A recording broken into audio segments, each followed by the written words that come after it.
السلام علیکم ورحمۃ اللہ وبرکاتہ۔ اعوذ باللہ من الشیطان الرجیم، بسم اللہ الرحمن الرحیم۔ عزیزان من، اللہ تعالیٰ کی توفیق سے آج جو سورہ مبارک ہمارے زیر مطالعہ ہے اس کا نام ہے سورہ عبس۔ یہ سورہ مکہ مکرمہ میں نازل ہوئی، اس سے پہلے 23 سورہ مبارکہ نازل ہو چکی تھی۔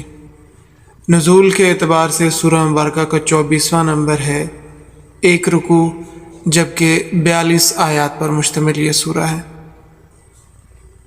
یہ 30ویں پارے کے اندر پہلی سورہ ہے جو 1 رکوع پر مشتمل ہے، اور اس کے بعد پھر کافی ساری سورہ مبارکہ ہیں جو 1 رکوع پر ہی مشتمل ہے۔ عزیزان من، ایک ہوتی ہے عمومی تبلیغ جو آپ صلی اللہ تعالی علیہ وسلم کیا کرتے تھے، جس میں امیر، غریب، اعلیٰ، ادنا سب شامل تھے، اور ایک تھی خصوصی تبلیغ جو سرداروں کو، بڑے لوگوں کو جا کر آپ صلی اللہ تعالی علیہ وسلم توحید و رسالت کی دعوت دیا کرتے تھے کہ یہ مسلمان ہو جائیں، ان کی اولادیں مسلمان ہو جائیں، ان کے دوست احباب اور جو ان کے انفلوئنس میں ہیں وہ سارے لوگ ایمان لے آئیں، دائرہ اسلام کے اندر داخل ہو جائیں۔ اکثر وہ لوگ بات قبول نہیں کرتے تھے، اور کچھ تو ایسی بے رخی کرتے کہ آپ صلی اللہ تعالی وسلم تشریف لے جاتے تو وہ کوئی بہانہ بنا کر مجلس سے اٹھ جایا کرتے، اور کچھ زیادہ ہی منہ پھٹ ہوتے، زیادہ ہی بدبخت ہوتے، جو یہ کہتے کہ آپ یہاں کیا لینے آئے ہیں، کوئی اور کام نہیں آپ کو، یعوذ باللہ۔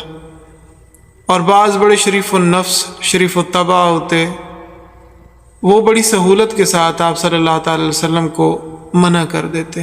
وہ کہتے ہیں کہ آپ کا کلمہ، آپ کی دعوت ہم قبول نہیں کریں گے، آپ ہمارے اوپر اپنا وقت ضائع مت کیا کریں۔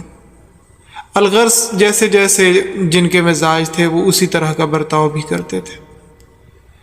ایک دفعہ ایسا ہوا، تقریباً سارے ہی سردار اکٹھے ہوئے اور وہ آپ صلی اللہ تعالی وسلم کے پاس آئے۔ مقصد ان کا کچھ اچھا نہیں تھا، چھیڑ خانی کرنا مقصد تھا، مزاح کرنا ان کا مقصد تھا۔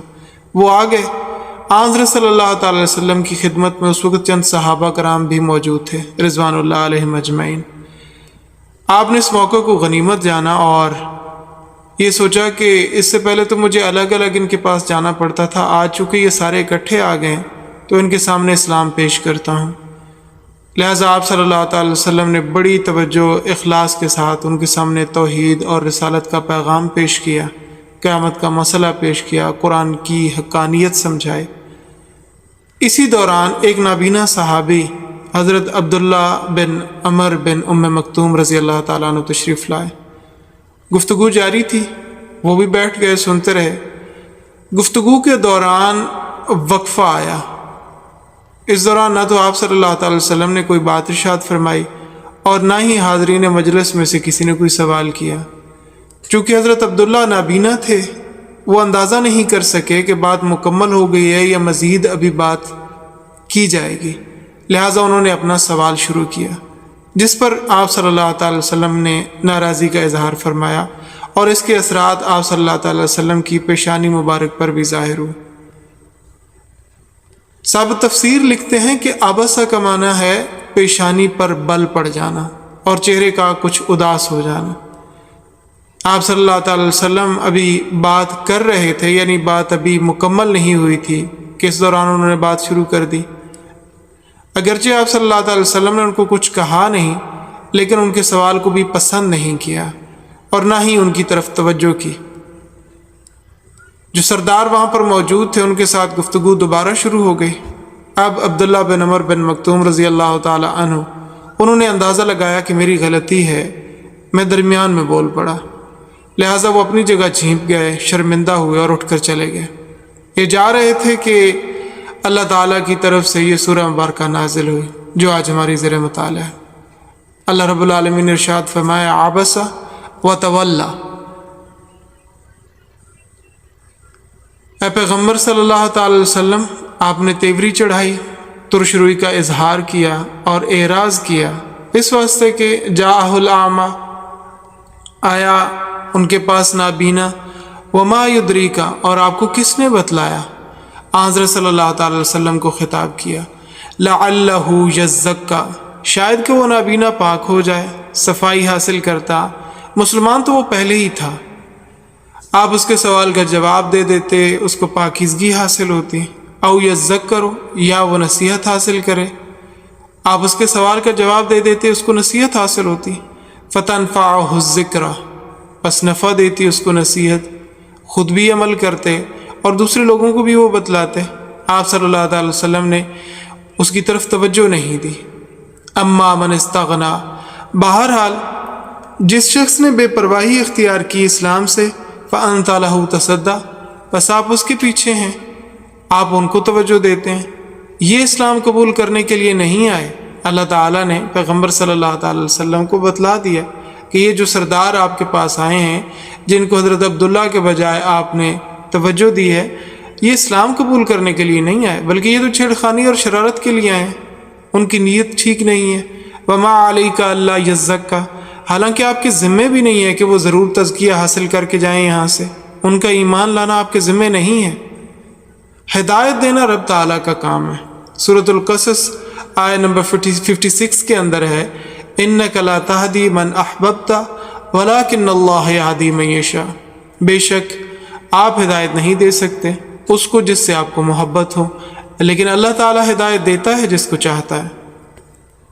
صاحب تفسیر بیان کرتے ہیں کہ اگر ہدایت پیغمبروں کے اختیار میں ہوتی، یعنی وہ اپنی مرضی سے کسی کو ہدایت دے سکتے، تو حضرت آدم علیہ السلام اپنے بیٹے قابیل کو نافرمان ہونے سے بچا لیتے، حضرت نوح علیہ السلام اپنے بیٹے کنعان کو ہدایت دے دیتے، جس نے ساری زندگی اپنے باپ حضرت نوح علیہ السلام کے ساتھ ضد لگائے رکھی اور آخر دم تک ایمان نہیں لایا۔ اسی طرح حضرت نوح علیہ السلام اپنی بیوی وائلہ کو ہدایت دے دیتے ہیں، اور حضرت لوط علیہ السلام اپنی بیوی کو ہدایت دے دیتے ہیں، جو آخر دم تک آپ کی مخالف رہی۔ اور نہ صرف انہوں نے ان کو کلمہ حق کی دعوت دی، بلکہ جو حضرت لوط علیہ السلام کی بیٹیاں تھیں، بیٹا کوئی نہیں تھا، انہوں نے بھی اپنی والدہ کو اس جانب رغبت دلائی کہ آپ والد صاحب کا لایا ہوا کلمہ، لایا ہوا دین قبول کر لیں، مگر وہ ایمان نہیں لاتی۔ اب جب وہ ایمان نہیں لاتی تو صاحب تفسیر لکھتے ہیں کہ فرمایا آپ کے ذمے نہیں ہے وہ ضرور تزکیہ حاصل کر کے جائیں، یہ سردار لوگ نہیں سنورتے تو نہ سنوریں، ان کا سنورنا آپ کے ذمے نہیں ہے، آپ کے ذمے ہے پہنچا دینا۔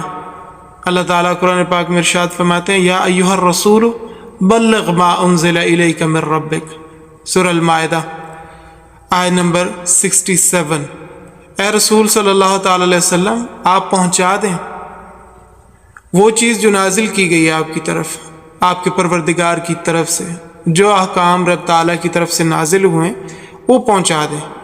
ان کی طرف بہت زیادہ توجہ کرنے کی اور بہت زیادہ ان کے پیچھے لگنے کی ضرورت نہیں ہے۔ وَأَمَّا مَنْ جَاءَكَ يَسْعَىٰ، اور بہرحال جو دوڑتا ہوا ہے آپ کے پاس، وَهُوَ يَخْشَىٰ، اور وہ ڈرتا بھی ہے اللہ تعالیٰ سے، یعنی حضرت عبداللہ بن عمر ان کی بات ہو رہی ہے۔ فَأَنْتَ عَنْهُ تَلَاهَا، بس آپ اس سے غفلت برتتے ہیں۔ یہ نابینا بیچارہ جس کے دل میں اللہ تعالیٰ کا خوف ہے، آپ کے پاس دوڑتا ہوا آیا ہے، آپ نے اس کی طرف توجہ نہیں دی، اور وہ سردار جو بے پرواہ ہیں، محض چھیڑخانی کے لیے شرارت کی غرض سے آئے ہیں، نہ انہوں نے اسلام قبول کرنا ہے، نہ انہوں نے ہدایت حاصل کرنی ہے، تو آپ ان کی طرف توجہ کرتے ہیں۔ ان آیات کے نازل ہونے کے بعد آپ صلی اللہ تعالی علیہ وسلم نے جو صحابہ مجلس میں موجود تھے ان کی ذمہ داری لگائی کہ جاؤ اور عبداللہ بن عمر کو ڈھونڈ کر لاؤ۔ وہ گئے اور حضرت عبداللہ بن عمر رضی اللہ تعالی عنہ کو جا کر بتایا کہ رسول اللہ صلی اللہ تعالی وسلم نے آپ کو یاد کیا ہے۔ وہ بیچارے اپنی جگہ پر خوف زدہ ہو گئے کہ مجھ سے گستاخی ہوئی، آپ کی بات جاری تھی اور درمیان میں بول پڑا، نہ جانے اب کیا ہوگا۔ اسی خوف کی حالت میں وہ آپ صلی اللہ تعالی وسلم کی خدمت میں حاضر ہوئی۔ آپ صلی اللہ تعالی وسلم کے کندھے مبارک کے اوپر ایک چادر ہوا کرتی تھی، آپ نے وہ بچھائی اور حضرت عبداللہ سے کہا اس کے اوپر تشریف رکھیں۔ وہ کہنے لگے، یا رسول اللہ صلی اللہ تعالی وسلم میں کیسے آپ کی چادر کے اوپر بیٹھ سکتا ہوں؟ مگر آپ نے جب اصرار کیا، ان کے لیے حکم کا درجہ تھا، لہٰذا وہ تشریف رکھتے ہیں۔ پھر انہوں نے ساری کی ساری جو آیات ہیں وہ حضرت عبداللہ کے سامنے تلاوت فرمائی اور کہا، دیکھو تمہاری وجہ سے اللہ تعالیٰ نے مجھے ڈانٹا ہے۔ گو میری نیت غلط نہیں تھی، میرا خیال تھا کہ یہ لوگ آ جائے ہیں اور اپنی مرضی سے آئے ہیں، اب جب یہ آ ہی گئے ہیں تو ان کو دین اچھی طرح سمجھا دوں. تمہاری بے قدری کرنا مقصد نہیں تھا، بلکہ مجھے یہ تھا کہ تم تو کسی وقت بھی پوچھ سکتے ہو، تم تو پاس ہی ہوتے ہو. مگر اللہ تعالیٰ کو یہ بات پسند نہ آئی. تو حضرت صلی اللہ تعالیٰ علیہ وآلہ وسلم نے حضرت عبداللہ بن عمر بن ام مکتوم کو 2 دفعہ اپنی عدم موجودگی میں مدینہ طیبہ کا گورنر بھی مقرر فرمایا، حالانکہ وہ نابینا تھے. جب آپ صلی اللہ تعالی وسلم جہاد کے لیے تشریف لے جاتے تو 2 دفعہ ان کو مدینہ طیبہ کا گورنر بھی مقرر کیا. ایک بڑا دلچسپ واقعہ تب ہوا جب قادسیہ کی لڑائی ہوئی، جو بڑی سخت اور مشہور جنگ ہے، حضرت عمر رضی اللہ تعالیٰ عنہ کے دور کے اندر ہوئی. حضرت عبداللہ بن عمر بن ام مکتوم رضی اللہ تعالیٰ عنہ جو نابینا صحابی تھے جن کا تذکرہ ہم کر رہے ہیں، وہ کہتے ہیں کہ میں بھی اس جنگ میں آپ لوگوں کے ساتھ شرکت کروں گا. تو جو باقی ساتھی تھے انہوں نے کہا کہ آپ حافظ قرآن ہیں اور قرآن میں موجود ہے لیس علی الاعمی خرج، نابینا اگر جہاد نہیں کرتا تو اس پر کوئی گناہ نہیں، وہ معذور ہے. تو فرمانے لگے ٹھیک ہے، میں جانتا ہوں کہ رب تعالیٰ نے چھوٹ دیا، مگر میرے جانے میں گناہ بھی تو کوئی نہیں ہے. تو ساتھی اس مدلل جواب پر خاموش ہو گئے. انہوں نے کہا آپ کریں گے کیا وہاں پہ؟ تو فرمانے لگے میں اذانیں دوں گا، تم لوگوں کو نمازیں پڑھاؤں گا، اور کیا کرنا ہے. لہٰذا وہ ساتھ لے کر گئے. ایک دن صبح سویرے نماز سے فراغت کے بعد تیاری ہو رہی تھی، تو کہنے لگے مجھے یہ بتاؤ کہ دشمن ہم سے کتنا دور ہے. انہوں نے بتا دیا. صاحب تفسیر مثال کے طور پر لکھتے ہیں کہ فرلانگ یا 2 فرلانگ کے فاصلے پر. تو کہنے لگے کہ درمیان میں زمین ہموار ہے یا اونچی نیچی ہے؟ تو انہوں نے بتلایا کہ زمین تو ہموار ہے. تو پھر ارشاد فرمایا ایسا کرو کہ جھنڈا مجھے دے دو. اس وقت جھنڈا امیر لشکر کے پاس ہوتا تھا، لہٰذا انہوں نے جھنڈا آپ کے حوالے کر دیا. جیسے ہی جھنڈا انہوں نے پکڑا، انہوں نے دشمن کی طرف دوڑ لگا دی. یہ دیکھتے ہوئے باقی صحابہ کرام رضوان اللہ تعالیٰ علیہم اجمعین وہ بھی پیچھے دوڑ پڑے.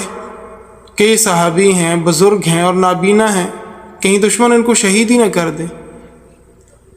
جب دشمن نے یہ دیکھا کہ وہ لوگ جھنڈا لے کر اور کافی ساری تعداد میں ہماری طرف دوڑ رہے ہیں، شاید حملہ ہو گیا، اور وہ بالکل تیاری میں نہیں تھے، وہ اپنے ناشتے کھانے میں لگے ہوئے تھے، وہ اسلحہ وغیرہ چھوڑ کر بھاگ گئے. اور اس طرح یہ ایک عجیب کام ہوا جس کے نتیجے میں دشمنوں کا اسلحہ اور ان کی جگہ بھی صحابہ کرام رضوان اللہ تعالیٰ علیہم اجمعین کے قبضے میں آ گئی. بعد میں صحابہ کرام نے ان سے پوچھا کہ یہ آپ نے کیا حرکت کی؟ تو کہنے لگے میں نے یہی سوچ کر کیا تھا کہ میں جب ان کی جانب دوڑ لگاؤں گا تو میرے ساتھی مجھے بچانے کے لیے، میری مدد کے لیے آئیں گے. اور ایسا ہی ہوا، ان کا علاقہ بھی ہمارے قبضے میں آ گیا اور ان کا اسلحہ بھی. یہ حضرت عبداللہ بن عمر بن ام مکتوم رضی اللہ تعالیٰ عنہ جن کے متعلق اللہ تعالیٰ نے فرمایا بہرحال جو دوڑتا ہوا آیا آپ کے پاس اور وہ ڈرتا ہے اللہ تعالیٰ سے، آپ اس سے غفلت برتتے ہیں. کلا انہا تذکرہ، خبردار خبردار، یہ قرآن پاک کی آیات نصیحت ہیں. فمن شاء ذکر، پس جو شخص چاہے اس سے نصیحت کو حاصل کرے. ہم جبر نہیں کرتے، رب تعالیٰ ہدایت اسے دیتا ہے جو ہدایت کو قبول کرتا ہے، اس نے اختیار دے دیا ہے. فمن شاء فلیؤمن ومن شاء فلیکفر، سورہ الکہف کے اندر آیہ نمبر 29 کے اندر ہے. بس جس کا جی چاہے ایمان قبول کرے اپنی مرضی سے، اور جو چاہے کفر اختیار کرے اپنی مرضی سے. اللہ تعالیٰ اس کے اوپر کوئی جبر نہیں کرتے کہ وہ لازمی ہی ایمان لائے. فی صحف مکرمہ، عزت والے صحیفوں میں لکھی ہوئی ہے بات. یعنی صاحب تفسیر لکھتے ہیں کہ لوح محفوظ میں قرآن کریم کی صورتوں کی الگ الگ کاپیاں ہیں جو بلند ہیں. مرفوعہ، بلند یعنی بلند مقام ہیں. مطہرہ، پاک. بِأَيْدِي سَفَرَةٍ، اس کا معنی ہے کہ لکھنے والا، اور لکھنے والوں کے ہاتھوں میں ہے. وہ کون ہے؟ کرام بررہ، نیک اور صالح. ان کے لکھنے والے بڑے بزرگ نیک اور صالح ہیں. قتل الانسان ما اکفر، مارا جائے انسان، کس چیز نے اس کو کفر پر آمادہ کیا ہے. کافر انسان کی بات ہو رہی ہے کہ کافر انسان غارت ہو جائے، اس کو علم ہی نہیں ہے. من ای شیء خلق، کس چیز سے اس کو پیدا کیا گیا، اللہ تعالیٰ نے کس چیز سے اس کو پیدا کیا ہے. من نطفہ، نطفے سے پیدا کیا ہے. اے انسان، تو رب تعالیٰ کے ساتھ ضد لگاتا ہے، اپنی اصل کو نہیں دیکھتا. کہ اللہ تعالیٰ نے تجھے حقیر نطفے سے پیدا کیا، خلقہ فقدر، پس پیدا کیا اس کو پھر اندازہ رکھا اس کا کہ کتنا لمبا ہوگا، کتنا موٹا ہوگا، کس رنگ کا ہوگا، ذہین ہوگا یا غبی، کون سی زبان بولے گا، کس خطے میں پیدا کیا جائے گا، کتنی زندگی بسر کرے گا۔ سبحان اللہ الخالق، ساری تقدیریں رب تعالیٰ نے فرمائی۔ ثم السبیل یسرہ، پھر راستہ آسان کر دیا اللہ تعالیٰ نے اس کے لیے۔ ماں کے پیٹ سے اچھا خاصا تنومند بچہ کس طرح باہر آ جاتا ہے، یہ رب تعالیٰ کی قدرت ہے۔ پھر بدھ و باش کے راستے کس نے آسان کیے؟ رب تعالیٰ نے کیے۔ ثم اماتا، پھر اس کو رب تعالیٰ نے موت دی، فاکبرہ، پھر اس کو قبر میں ڈال دیا، یعنی حکم دیا کہ اس کو قبر میں ڈال دو۔ جس سرزمین پر قرآن کریم نازل ہوا، ان علاقوں میں مردوں کو دفن کرتے تھے، مشرکین بھی، یہودی اور عیسائی بھی، جلاتے نہیں تھے۔ تو ان کو سامنے رکھ کر فرمایا ثم اذا شاء انشرہ، پھر جب چاہے گا اس کو اٹھا دے گا اور وہ رب تعالیٰ کی عدالت میں پیش ہوگا۔